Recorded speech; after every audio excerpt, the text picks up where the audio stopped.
হচ্ছে আমরা volume disorder পড়েছিলাম। ওকে, ভলিউম ডিসঅর্ডারে ফ্লুইড ব্যালেন্সটা তোমাদের বলছিলাম ফার্স্ট ক্লাসে। আজকে হচ্ছে ওকে ওয়াটার ডেফিসিট যে মেকানিজমটা বলছিলাম সেটার উপর তোমাদের বলা হয়েছে। ওকে,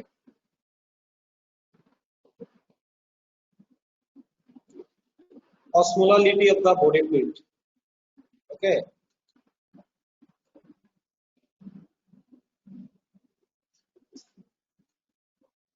osmolality of the body fluid. The total osmolality is almost equal among plasma. Okay, the interstitial and intercellular fluids with a range from 280 to 310 milliosmol per liter due to a free permeability of the cell membranes to water. আমাদের interstitial ফ্লুইডে interstitial এবং intracellular fluids, ওকে, এই দুইটার মাধ্যমে maintain করা হয়। কি maintain করা হয়? অসমোলালিটি অফ দা বডি ফ্লুইড, এবং সেটা কতর ভিতর রাখা হয়? সবসময় আমাদের বডিতে যেটা রেগুলেট করে বডি, কিডনি এবং ইন্ট্রাসেলুলার যে মেকানিজম আছে সেটা রেগুলেট করে আমাদের অসমোলালিটি 280 টু 300 মিলিঅসমোল পার লিটার অথবা 310 মিলিঅসমোল পার লিটার। ওকে, যখন আমাদের বডিতে কোনো ভলিউম ডিসঅর্ডার দেখা দেয়, when we are suffering any disease, fluid disorder or volume disorder, সেটা hypervolemic or hypovolemic disorder, this will be changed. This osmolarity will be changed to 180 to 300 milliosmol per liter. Nearly 80% of the osmolarity of the plasma and the interstitial fluid is induced by sodium and chloride. Okay, আমাদের বডির 80% osmolarity অনেক ধরনের electrolyte আছে, sodium, chloride, potassium, bicarbonate, তবে 80% হচ্ছে osmolarity maintain করে কে? Plasma এবং ইন্টারস্টিশিয়াল ফ্লুইডে sodium and chloride, and approximately half of the intercellular osmolarity is caused by the potassium. কিন্তু এটার উল্টা হচ্ছে ইন্টারসেলুলার কিন্তু বেশিরভাগ অসমোলারিটিটা মেইনটেইন হয় বাই পটাশিয়াম। ওকে, কারণ আমরা তোমাদের যখন ইলেক্ট্রোলাইট পড়াই তখন আমি বলছিলাম না যে তোমরা দেখছো না যে concentration of the potassium is very high in ICF, intracellular ফ্লুইডে, ECF না ICF। তাহলে সেলের ভিতরে মেইন অসমোলারিটিটা কন্ট্রোল করবে কে? অবশ্যই। তারপর আমি তোমাদের যেটা বলছিলাম যে রেনিন এনজিওটেনসিন অ্যাডজাস্টমেন্ট সিস্টেম, এটা তোমাদের বলছিলাম গত ক্লাসে, এটা তোমরা ফিজিওলজিতে পড়ছো যে আর্টেরিয়াল প্রেসার কমে গেলে কিভাবে আর্টেরিয়াল প্রেসারটা রাইজ হচ্ছে। ওকে, এটা দ্বিতীয়বার পড়ার কিছু নাই, এটা তোমরা অলরেডি গত ক্লাসে আমি বলছি। atrial natriuretic peptide, this is very very important. যেটা আমরা বলছি যে মেইন কাজটা কি? inhibit the reabsorption of sodium and water by the radioactives, ঠিক আছে? atrial natriuretic peptide inhibit the reabsorption of sodium and water by radioactives, so ultimately sodium ইউরিনের মাধ্যমে বেড়ে যাবে, which in turn increases urinary aspiration and helps to return blood volume back to normal. তার মানে atrial natriuretic peptide এটা মূল কাজ কি? Blood ভলিউমটাকে maintain করা, ঠিক আছে? atrial natriuretic peptide মূল কাজ ব্লাড ভলিউম মেইনটেইন করা। ওকে, তারপর দেখো তোমরা disturbance of the fluid homeostasis. আসলে আমাদের বডিতে ফ্লুইড ডিসঅর্ডারে যেই প্রবলেম হতে পারে, কি কি ধরনের সমস্যা হতে পারে, what are the disturbances? এটা mainly disturbance of the fluid balance. একটা জিনিস মনে রাখবা, ইনটেক এবং output, intake is equal to কি, আউটপুট যদি সমান হয় তাহলে আমরা বলতে পারি কি যে না there is no disturbance, but if there is any problem in intake or output, মনে করো যে ওয়াটার আউটপুট বেশি হচ্ছে ইনটেকের চেয়ে, তার মানে কি হাইপোভলিউমিয়া, or if there is more intake other than the output, যেমন সিকিডি, ক্রনিক কিডনি ডিজিজ, তাহলে কি হবে? ভলিউম ওভারলোড হবে, যেটাকে আমরা বলি হাইপারভলিউমিক ডিসঅর্ডার। ওকে, এখন এই জিনিসগুলো মনে রাখবা যে mainly disturbance of the fluid homeostasis দুটো জিনিস হয়, একটা হচ্ছে ডিহাইড্রেশন আর একটা হচ্ছে ওভার হাইড্রেশন। কি? ডিহাইড্রেশন এবং ওভার হাইড্রেশন। ডিহাইড্রেশনে কি হয়? losses of water from the body, losses of water from the body. Overhydration is gain of water in body, বেশি বেশি পরিমাণে যদি গেইন হয় এটা ওভারহাইড্রেশন, অথবা এটার একটা নাম আছে কি hyperhydration. Okay, disturbance of the osmolarity, osmolarity কি ডিস্টারবেন্স হতে পারে? ইলেকট্রোলাইট ইনটেক এবং ওয়াটার ইনটেকে যদি কোনো প্রবলেম হয় সেক্ষেত্রে অসমোলারিটিতে প্রবলেম হতে পারে। তাহলে আমরা দুইটা জিনিসের কথা বলছি, একটা হচ্ছে ডিস্টারবেন্স অফ ফ্লুইড ব্যালেন্স, আর একটা হচ্ছে disturbance of osmolarity. Fluid balance তো বললাম মানে ওয়াটার, আর disturbance of osmolarity, this is mainly depends on electrolytes. Okay, mainly depends on electrolytes. কোনো কারণে যদি ইলেকট্রোলাইট ইনটেক কম হয় এবং ওয়াটার মানে ইনটেক আউটপুট যদি বেশি হয়, বা ইলেকট্রোলাইট ইনটেক হচ্ছে কম ওয়াটার ইনটেক বেশি, সেক্ষেত্রে হয়ে যাবে হাইপোটোনিক। আবার electrolyte intake is very high than the water intake, so hypertonic. Okay, electrolyte intake and water intake is equal and it is called isotonic. Understand? So এই দুইটা disturbance আলাদা আলাদা তোমাদের জানতে হবে। কথা হচ্ছে disturbance of fluid balance, disturbance of osmolarity, and both disturbance of fluid balance and disturbance of osmolarity both collectively form fluid homeostasis. Okay, disturbance of fluid balance and disturbance of osmolarity.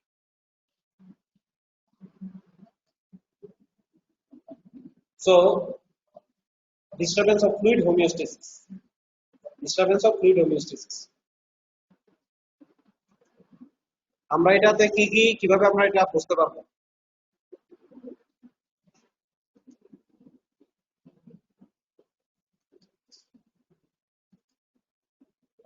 আমরা এটা বুঝতে পারবো fluid হোমিওস্ট্যাসিসে কোনো problem হচ্ছে কিনা by physical sign and vital sign.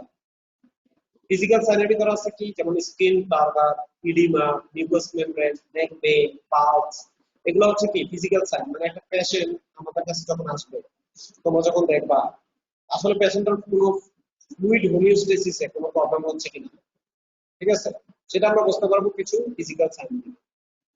Skin টার্গার মানে হচ্ছে যখন আমরা স্কিনটাকে টান দেব, স্কিনে একটা হিউজ অ্যামাউন্ট অফ ওয়াটার থাকে, ঠিক আছে, স্কিনটা যখন আমরা কি করব টান দিব, সেটা হচ্ছে তার নিজের জায়গায় ফিরে যেতে কিছুক্ষণ সময় লাগবে, ঠিক আছে, যদি ডিহাইড্রেশন হয়। ইডিমা থাকবে, collection of fluid in extracellular space, collection of fluid in extracellular space, এটা হচ্ছে ইডিমা। তারপর মিউকাস মেমব্রেন, নেক পেইন, এগুলো দেখেন না। There we see some vital sign. এখানে একটু কারেকশন করতে হবে, সিং লেখা হবে সাইন, এই যে এরকম সাইন হবে। ওকে, ভাইটাল সাইন আমরা কি দেখব? ব্লাড প্রেসার, যদি হাইপোভলিউমিয়া হয় ব্লাড প্রেসারটা কমে যাবে, হাইপারভলিউমিয়াতে ব্লাড প্রেসারটা বেড়ে যাবে। ওকে, হার্ট রেট বেড়ে যাবে, হ্যাঁ, বডি টেম্পারেচার রাইজ হবে। এই যে এগুলো দেখে আমরা বুঝতে পারবো কি যে these are the overall sign symptom of fluid homeostasis, overall sign symptom of fluid homeostasis. Okay, এখন দেখো ডিহাইড্রেশন আর হাইপোভলিউমিয়া মানে বডি থেকে যদি ভলিউমের পরিমাণ কমে যায়, ওকে, কি বলছি, what are the sign dehydration? Increase thirst, except advanced stage or hypotonic dehydration, increase thirst মানে কি বেশি বেশি পানি পিপাসা পাওয়া। ওকে, weakness, decrease skin turgor, dry mucous membrane মানে দেখা তোমরা যদি জিহ্বাটা দেখো সেটা দেখো যে জিহ্বা শুকিয়ে গেছে, ঠিক আছে, the tongue is become dry. Okay, decrease urine output, decrease urine output, এই তোমাদের হয় না যখন গরমের সময় মনে করো খেলাধুলা করলা বা বাইরে গেলা, প্রস্রাবের পরিমাণ কমে যায় না, হয়, দেখো যে প্রস্রাব কম হচ্ছে, formation of urine is decreased, this is the one sign of dehydration. এটা একটা dehydration এর সাইন, এই যে dehydration এর একটা কি সাইন।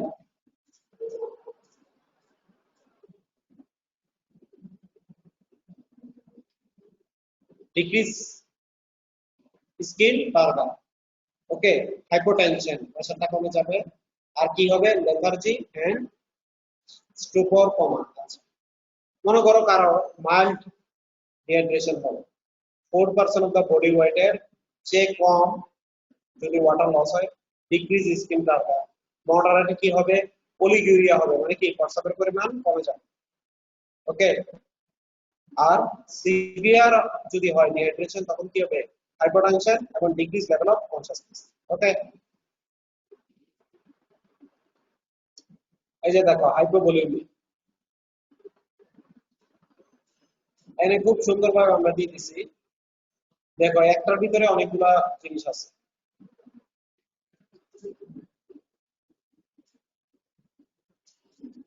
এই যে হাইপোভলিউমিয়াতে দেখো তিনটা ভাগে ভাগ করা হয়েছে হাইপোভলিউমিয়া, আইসোটোনিক, হাইপারটোনিক এন্ড হাইপোটোনিক, তিনটা। ঠিক আছে, এই তিনটার ভিতরে দেখো তোমরা এই জাস্ট একটা চার্ট যদি মনে রাখতে পারো, if all of you memorize this chart, then you can answer any question about isotonic, hypertonic and hypotonic hypovolemia. So in cases of the isotonic hypovolemia, serum sodium is normal. Okay, due to this is isotonic, কারণ এটা কি isotonic হাইপোভলিউমিয়া। হাইপোভলিউমিয়া মানে কি, শরীর থেকে volume কমে গেছে, fluid volume কি হয়েছে, ডিক্রিজ হয়েছে। ওকে, দেখো serum sodium is normal, serum osmolarity normal due to isotonic.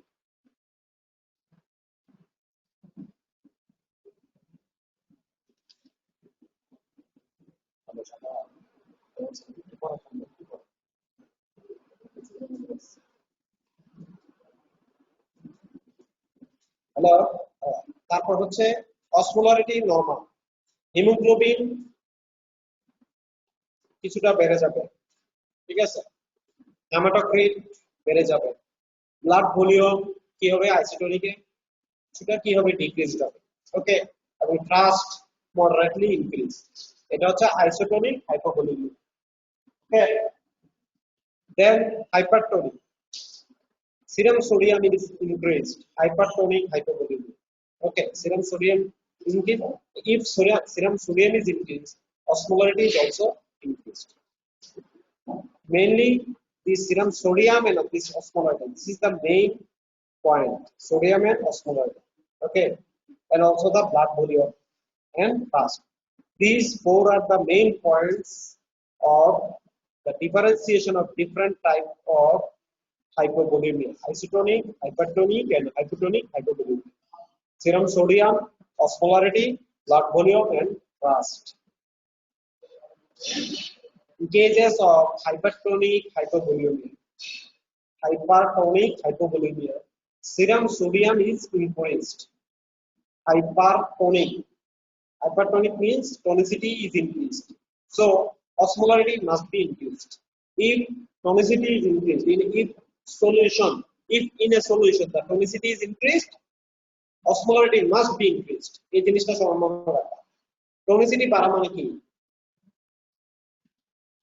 নিশ্চয়ই কোন একটা ইলেকট্রোলাইট বেড়ে গেছে। ঠিক আছে, so if serum sodium is increased, osmolarity is also increased. And in a hypertonic hypovolemia, the volume, water loss হয়, but the concentration of sodium is raised. Okay, এবং দেখো এই যে হাইপারটনিক হাইপোভলিউমিয়াতে দেখো ফার্স্ট কি হয়, ফার্স্টটা ইনক্রিজ হয়, মানে তোমার পানি বেশি বেশি খেতে মন চাবে, blood volume is decrease. In cases of the hypotonic hypovolemia, এই যে হাইপোটনিক মানে কি, অবশ্যই সোডিয়াম কমে যাবে, এই জিনিসটা মনে রাখবা। Isotonic sodium normal, hypertonic sodium বেড়ে যাবে, and hypotonic সোডিয়াম কমে যাবে, sodium is decreased, and if sodium decreased, osmolarity is also decreased. এই জিনিসটা মনে রাখবা, এই পয়েন্টটা একটা কথা মনে রাখবা সব সময়, সোডিয়াম বেড়ে গেলে osmolarity বাড়বে, সোডিয়াম কমে গেলে osmolarity কমবে। সবাই বুঝতে পারছো কি বলছি স্টুডেন্টস? স্যার বেড়ে গেলে osmolarity বাড়বে। Yes, good. তাহলে এটার মাধ্যমে তো আমরা ডিফারেন্সিয়েশন করতে পারি না? স্যার, সো এখানে মেইন যে পয়েন্টটা তোমাদের অবশ্যই মনে রাখতে হবে, হ্যাঁ, সেটা হচ্ছে সোডিয়াম এবং osmolarity, blood volume and thirst, এই চারটা। Serum sodium, osmolarity, blood volume, thirst. Okay, এই যে দেখো এখানে কি নিছে, sodium normal, osmolarity normal. Sodium increased, plus মানে ইনক্রিজ, ঠিক আছে, আর মাইনাস মানে এই যে চিহ্নটা মানে decrease. This indicate decrease. Okay, sodium increase, osmolarity increase, sodium decrease, osmolarity decrease। এখন দেখো ব্লাড ভলিউম, আইসোটোনিকে ব্লাড ভলিউম ডিক্রিজ, হাইপারটোনিকে ডিক্রিজ, হাইপারটোনিকে ডিক্রিজ। ওকে, এবং এই যে থ্রাস্ট না হাইপোটোনিকে, থ্রাস্টটা কি থাকবে, দ্যার ইজ নো থ্রাস্ট। হাইপোভলিউমিয়াতে, হাইপোটোনিক হাইপোভলিউমিয়াতে, হাইপোটোনিক হাইপোভলিউমিয়া।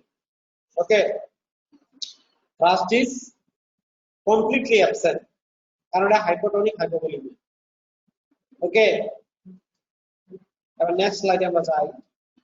আইসোটোনিক হাইপোভলিউমিয়া, এই যে এতক্ষণ এগুলো নিয়ে বলতেছিলাম, এই যে দেখো isotonic hypovolemia, serum sodium normal, osmolarity normal.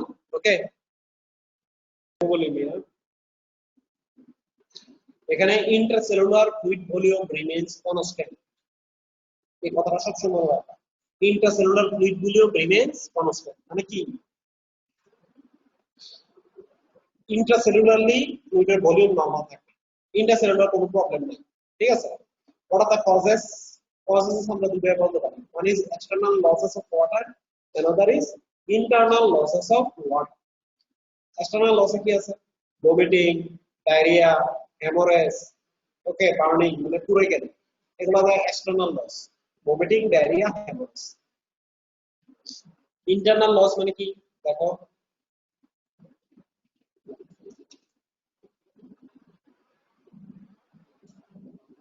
paralytic ideas, ascites, pleural effusion,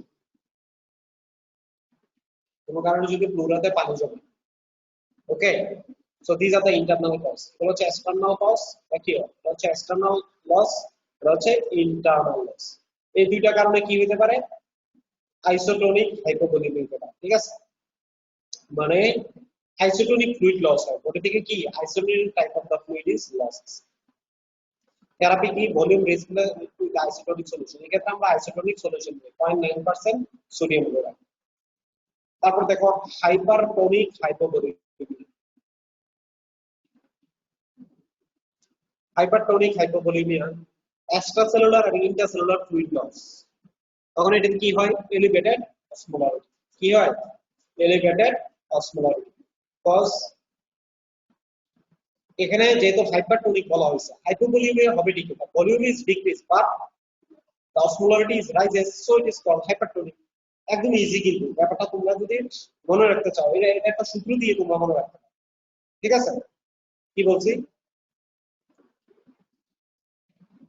দেখো, এটা কজ কি, hypertonic hypovolemia, cause হচ্ছে inadequate replacement of hypertonic fluid loss।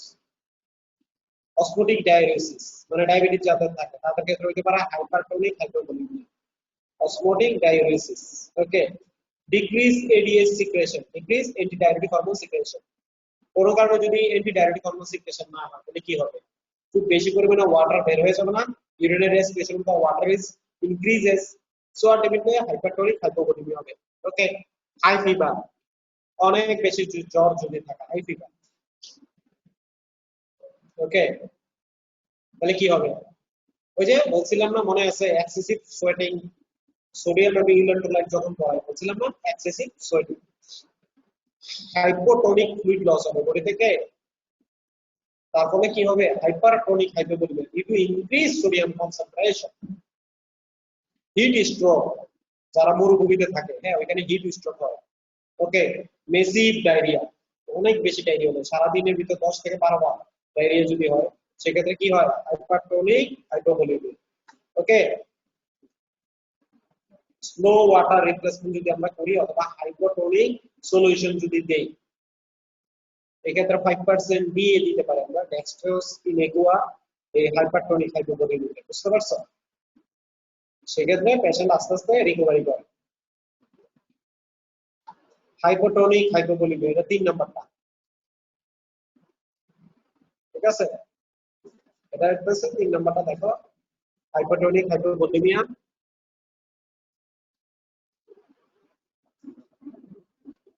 এখানে কি হয় decrease extracellular fluid volume elevated intracellular fluid volume. Okay extracellular fluid volume কমে যায় এবং ইন্ট্রাসেলুলার ফ্লুইড ইজ রাইজেস। এটা হচ্ছে হাইপোটোনিক হাইপোভলিউম। এটা কজ কি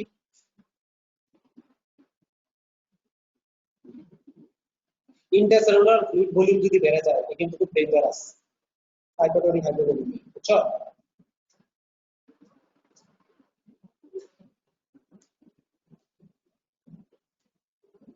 ইন্ট্রাসেলুলার ফ্লুইড ভলিউম বেড়ে যাওয়া টু মাচ ডেঞ্জারাস। এটা কজ হচ্ছে inadequate fluid replacement with hypotonic solution.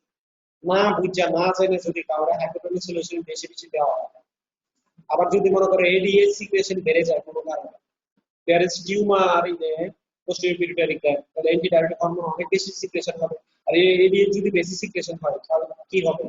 What are the consequences of increased ADH secretion? The consequence is that increased ADH secretion increase water reabsorption from the connecting duct. So ultimately, osmolarity is decreased and hypertonic hypovolemia is on. Okay.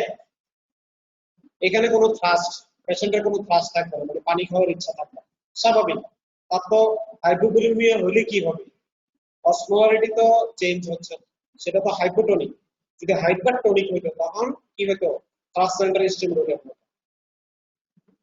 Okay so therapy is isotonic fluid replacement.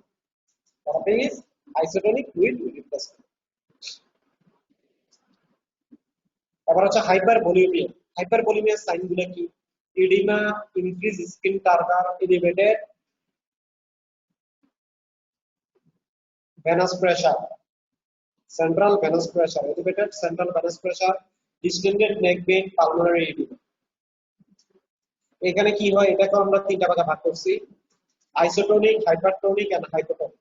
আইসোটোনিকে দেখো serum sodium normal, serum অসমোলারিটিও normal, but হাইপারটোনিকে increase, হাইপারটোনিকে decrease. এই যে টোনিসিটি দিয়ে তিনটা ভাগ করা হয়েছে আকার মতো, বুঝছো? এই হাইপারভলিমিয়া মানে কি? বডিতে ভলিউম বেড়ে যাওয়া। হচ্ছে আইসোটোনিক হাইপারভলিমিয়া। এখানে কি হয়? Intracellular fluid volume remains constant.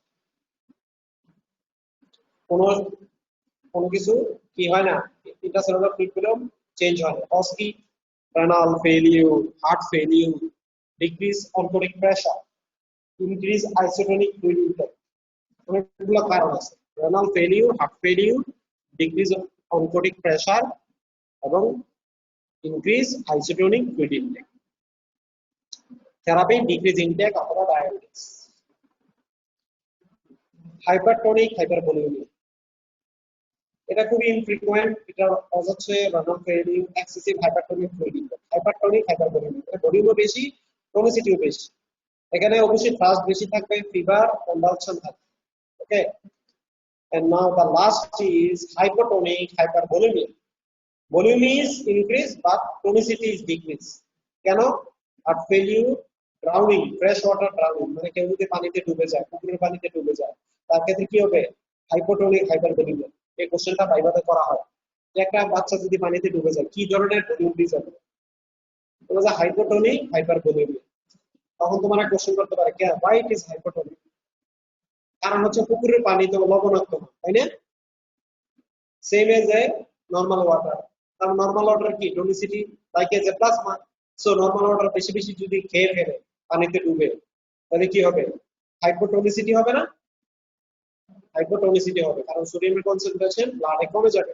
So ultimately হাইপারভলিমিয়া and hypotonic হাইপারভলিমিয়া হবে। ঠিক আছে, সব বুঝতে পারছো তো? এটাই হচ্ছে তোমাদের ভলিউম ডিসঅর্ডার।